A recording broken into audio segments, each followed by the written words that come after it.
Purposely. Your life, God's purpose. Listen at onpurposely.com.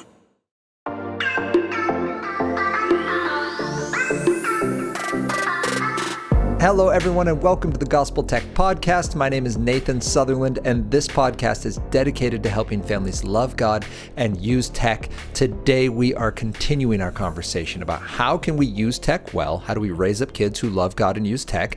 And it's called the Start Here series. This is the idea that we are going to be talking about all of the most important topics in kind of their most condensed form. So the first one was, how do we know if tech is healthy? It was the tool, drool tech, and then a reset. Then we went into which tech should we use was our conversation last week. There's one more in between that I'm forgetting off the top of my head. Sorry. Oh, building hedges. There it is. Haha. And then talking about which tech should we use? Is it safe, family appropriate, etc.? So you can check that one out. And today we are going to be answering the question, when should my kid get a smartphone? It's one of the questions I get the most, either from young people. Hey, can I get a smartphone yet? How could I convince my parents to get me a smartphone? There's an answer for that, by the way. And then the parent side of like, hey, how can I basically never have to give my child a smartphone? Which is, when people come to me, they either want one of two answers. Like they're like, hey, when should a child get a smartphone? And it's already loaded with, tell me that it's all ready and that I should have either given one right now or I should already have one. Or tell me that I never, ever have to do this. And unfortunately, I'm on neither of those. So here's what we're going to do. I've got a number of five, but specific things I'm going to talk to you about for how do we make this decision on when should my child get a smartphone. By the way, young people, if you really want a smartphone, the best answer is prove to your parents that your smartphone improves your reset. So go back to the first one and listen to the tool, drool, tech, and then the reset part and convince them. These are the 5 areas: my relationships and responsibilities, emotions, sleep, enjoyment, time. A smartphone is going to help me in all 5 areas, and it will not impede any of these 5 areas. You can show them that, you're good to go. And if they're still reticent and they're like, I don't know, I mean, you could just do that with paper, then show them how your smartphone will produce fruit of the Spirit. In fact, I would just show them 3. Show them, so you have love, joy, peace, patience, kindness, goodness, right? You got the whole list. But why don't you just prove them how it's going to help you be more loving, more patient, and more self-controlled? You show them those 3 fruit of this is what God does in us when he moves in and lives from us, right? He lives in our hearts, living out our lives. Our lives are no longer our own. We're new creations. What happens? Good fruit. And it's going to improve your reset, which it will inevitably. The more you look like Jesus, the more your reset improves. Jesus had awesome relationships and he was incredible with his responsibilities. In fact, he only did what his father told him to do. So that's awesome. Kids, that's free. That wasn't today's talk, but that's the idea. If you are a young person who wants a smartphone, that's it. If you look at the smartphone and go, yeah, but how am I supposed to convince them of that? Exactly. That is what you need to process. I do not want your parents, when you ask them for something good, Mom or Dad, if you love me, give me this thing that I want. And they're like, I love you. And I love giving you things you want.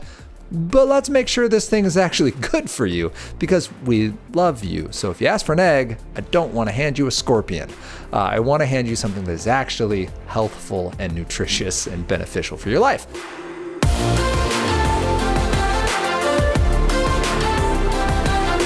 Smartphones. When should your child get one? Well, before I jump into the actual age, there is an age, I believe. But let's start with this. 5 cautions. First, know that 5 cautions comes from what a smartphone is.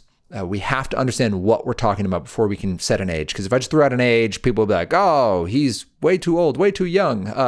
Whatever, we'll just start to argue with the word that I said, the number. But let's make sure we have the right conversation. First, smartphones are app delivery systems. This is really important because if you don't understand what the thing's meant to do, you might be confused by what it ends up doing. If you think this is a way simply for your child to connect with friends, that's not its goal. Get them a walkie-talkie. Let them use your phone. But if you want them to have a smartphone, these things are built to deliver apps. That is how they make their money. The App Store, Apple's, the iPhone App Store, Apple gets 1/3 of the money that comes from transactions in that. The reason that's a big deal is a single game. If you were to take something like Fortnite is free to play, so you can download it for free, but they make more than $5 billion a year from transactions that happen on that app, in that game. Well, that means that Apple is getting a third of that if it was downloaded on an iPhone. And by the way, the iPhone is cross-platform, which is something we'll get to in a minute, but like a kid on an iPhone could play with someone on an Xbox. So keep that in mind. Like, this is big money that we're talking about here. And we want to make sure that our children are aware of that as well. So the first thing is it's app delivery. It's not really for making phone calls. It's not really for doing any particular type of hard work. It's for delivering apps. Sometimes it helps us do hard work. Most of those are what we'd call drool tech. They're entertainment tech. They're designed to help us consume more effectively. And it's fine to use those as long as we know what we're doing.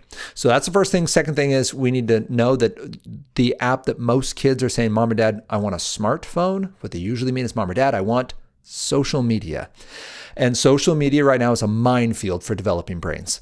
There's a number of reasons for this, but we'll get maybe into that in just a moment. But to run through this, when I say a minefield, that doesn't mean I don't like it. It means that the research is in, and there is a causal link between the use of social media and a decline in mental health for developing brains specifically. We're talking teens. It's not great for adults, but one, we can notice. So we're like, oh, I feel this making me more anxious or sad or whatever.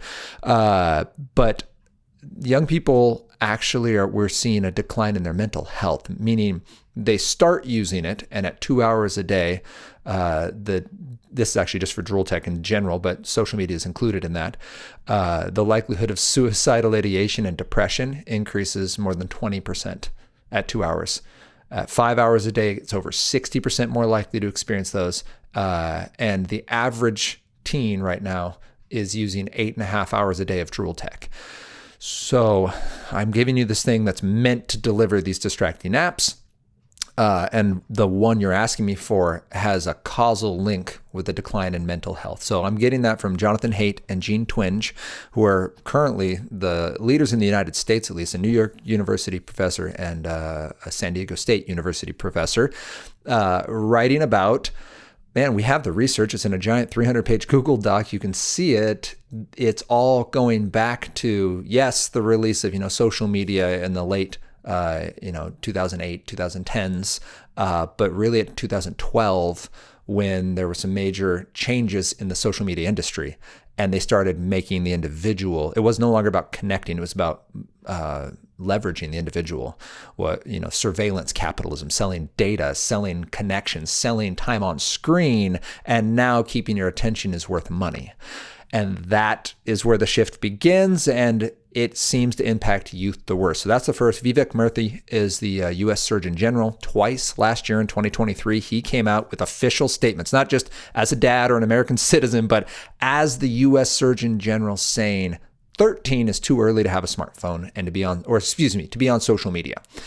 But if the smartphone's about getting to social media, that needs to be a conversation piece. So the U.S. Surgeon General says 13's too early. The kids are too young. They're not ready. The research is telling us that. And then he said personally, like, it's too early for my kids. And like he also has those feelings. But in his formal position for the United States, he stated that, and there was a CDC study last year that came out, I want to say it was February 2023, maybe March. But it came out and showed that 3 in 5 teenage girls in the United States experienced prolonged bouts of sadness and loneliness in the prior year. 3 in 5, 60%. The good number was boys, and they're 1 in 3. So when your good number is 33% of a chunk of your teenage population is struggling with mental health, they're struggling to feel hope and purpose, right? Like, you feel prolonged bouts of sadness and loneliness. That's not what we want for our kids. And if we can point it back to a single technological device, we need to know that when that thing is delivered most often. Most kids use social media through a smartphone. 90% of kids are on the internet every single day, and a majority of those are accessing it through smartphones.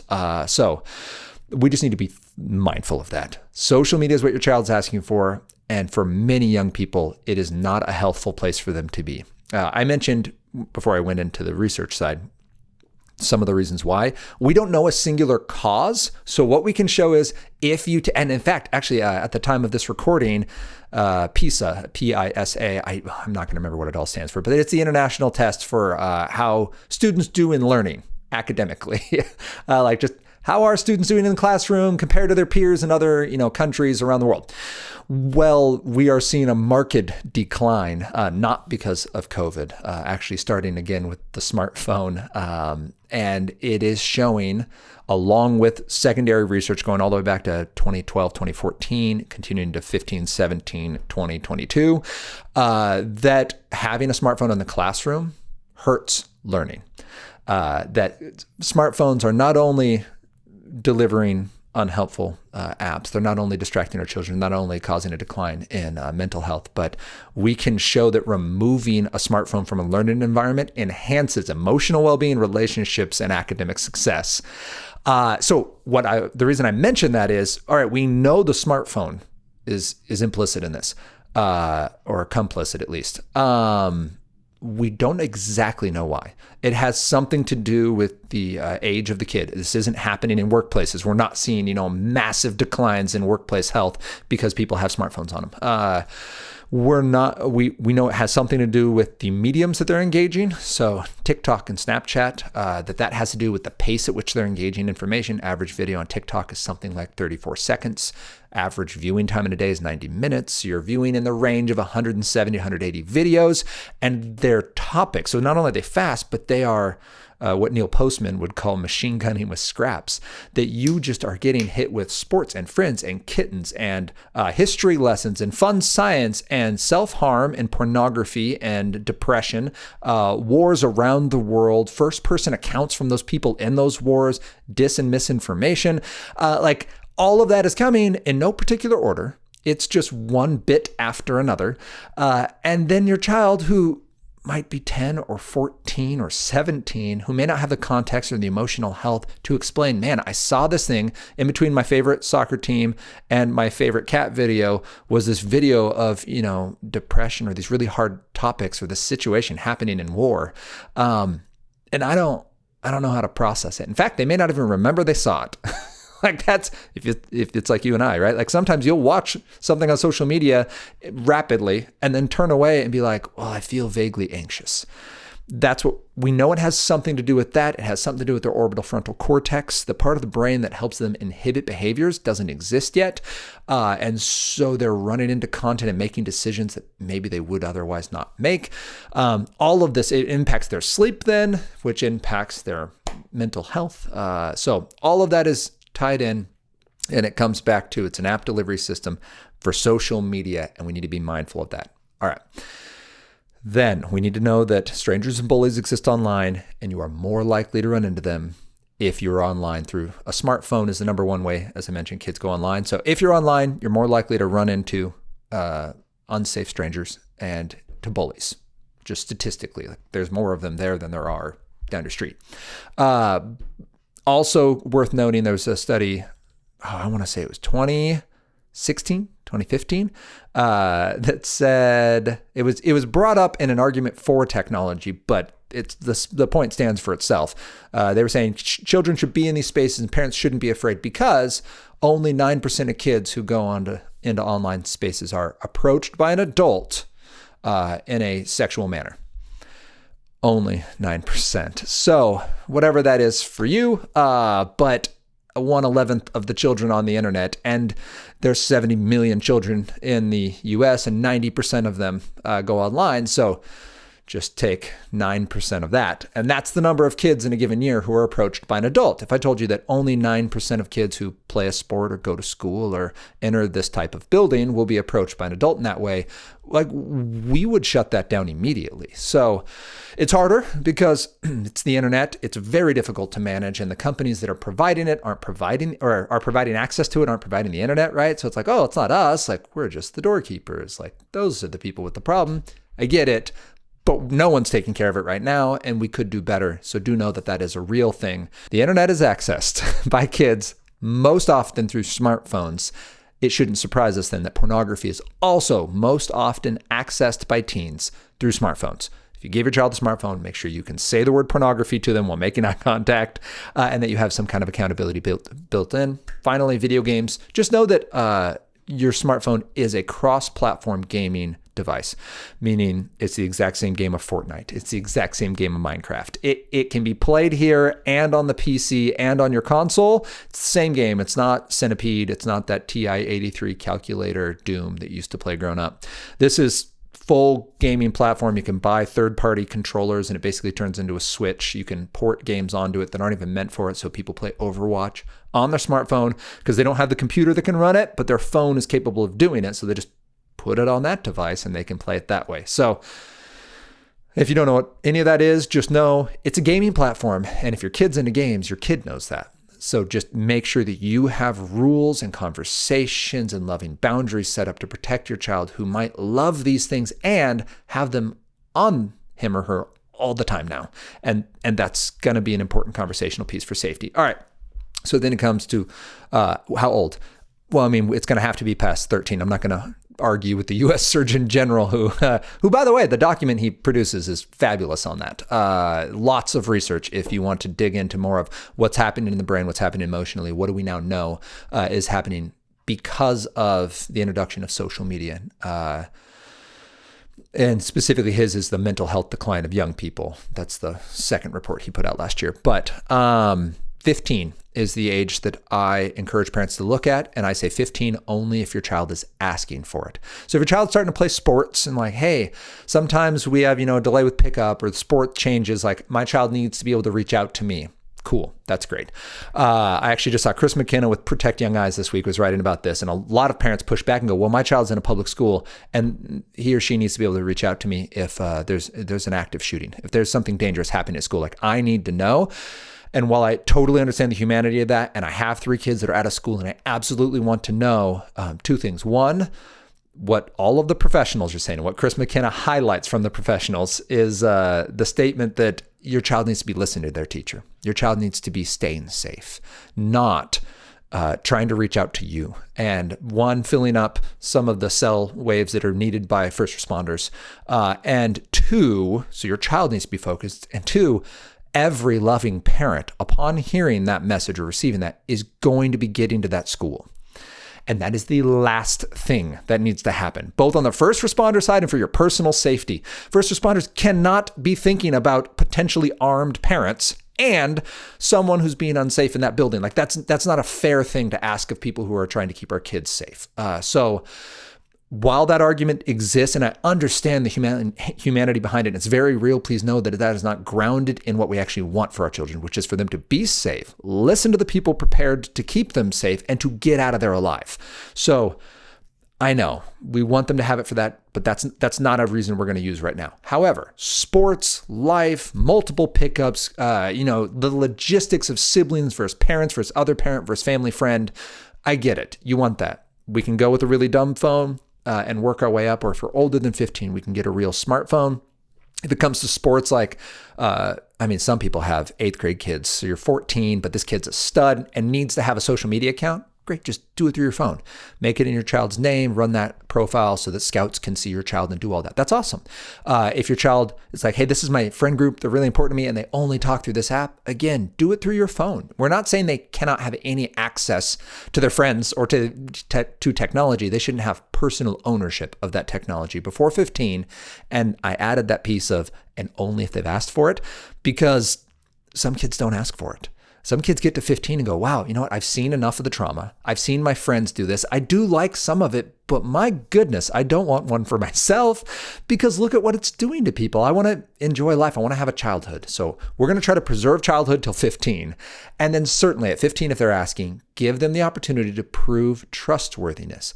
You don't just go, you're 15, now figure it out. You go, all right, are you faithful in little things? That's what the standard that Jesus gives us says. If you are faithful in little, you'll be faithful with much. So I would start with, how do you talk to your mom and dad? How do you handle your siblings? How do you handle your classmates? How do you handle your schoolwork? How do you handle your faith? If you can show me in those things that you're working and growing, and if I have to correct you on something, you receive it, that's great. Because if you can't treat a friend right in real life, there's no way you're going to handle that great on the internet. If you can't be responsible at the pace of real life, there's no way you're going to be able to inhibit any kind of choice happening at the pace of the speed of light through a device that's in your pocket. And we need to know that our children are prepared for the level of responsibility we're giving them. Okay. It is absolutely reasonable. I was asked this actually just yesterday at a talk. Parents said, okay, but like my kid's 16 and he's going to be the real world. And he keeps telling me I'm going to get a phone when I'm 18 and you might as well just let me make the mistakes now. And I would tell you that's not true. Like, I understand that when you turn 21, you can buy yourself a firearm. And if you're telling me you're going to cause harm with a firearm, that doesn't encourage me to give you one now. Like, no, like, I don't want you to make a bad decision. Like, you will one day be an adult. I'm going to do everything I can to inhibit you causing harm to yourself or others. And if you tell me right now, I'm going to make a mistake on this, just give it to me now, I'm not going to participate in that. Like, you might turn 18 and decide to run off the rails and make every deliberate bad choice you can make. I get it. I'm praying against that. I love you. I'm going to serve you. I'm going to keep pursuing you even when you do that, but I'm not going to enable that. And so do know, parents, that while you can feel kind of like you're the hostage in this situation, you are being loving. If you know for a fact your child isn't ready. Another example, I had a young man, this is a while back, come to me and be like, my parents, they never trust me. They didn't give me anything. Like, they won't even let me have a smartphone. Well, mom comes up and clarifies the record. He committed a felony with his phone when he was given it last time. So she's like, we love him and he can use our phone. Like, that's the deal. And he said he'd rather not use it than have to use an app on our phone. Like, okay, that's loving. Like, your child proved he wasn't ready for full-fledged freedom on the internet. Accountability software showed what happened. Police got involved. And parents said, we love you. You can't be trusted with this device. It's too much. So use ours, use some safer version, use the family computer. And in his case, he just folds his arms and says, no, I won't participate. You don't love me. You're not letting me do what I want. And that's not true, parents. Those parents were very loving and they were very clear with him. And while he didn't hear it as love, my prayer is one day he'll see and go, you know what? I was on a really hard path to self-destruction and to hurting others and myself. And my parents lovingly intervened to the extent they could. So parents, 15 if they ask, and if they've shown faithfulness in little things so they can be trusted with the incredible weight of something like a smartphone on the internet. And actually, I had two more. I said there were going to be 5 things, but I feel like we just covered a lot of ground, and I don't want to muddy the waters further. I don't want to dilute all of that. So in reflection, let's just go with these 3 today. When should you give your child a smartphone? First, know what we're talking about with a smartphone. It's an app delivery system focused on social media where kids run into strangers and bullies, where pornography is readily available, and where it is a full platform or full cross-platform gaming system. Then know that 15 is the age I suggest. It's long enough to get runway to college and adulthood if your child is trustworthy and is asking for it. And if they make a mistake, it's enough time to pull back the reins, work on what needs to be there, figure out kind of how does your kid tick. So when your child is an adult, yeah, he or she will know, like, oh, this is what my limits are. This is what I can do. This is what helps me be healthful and lines up with my goals and identity in Christ. So make sure you've got that. And then do know that some of the best dumb phones, I reference them, but I don't think I named them in this episode. So Gab makes a delightful dumb phone. I mean, in a phone that doesn't have any, no Drool tech, no app store, no web browser. And accountability baked right in. So Gab makes a wonderful device. It's a great starter phone for like upper elementary.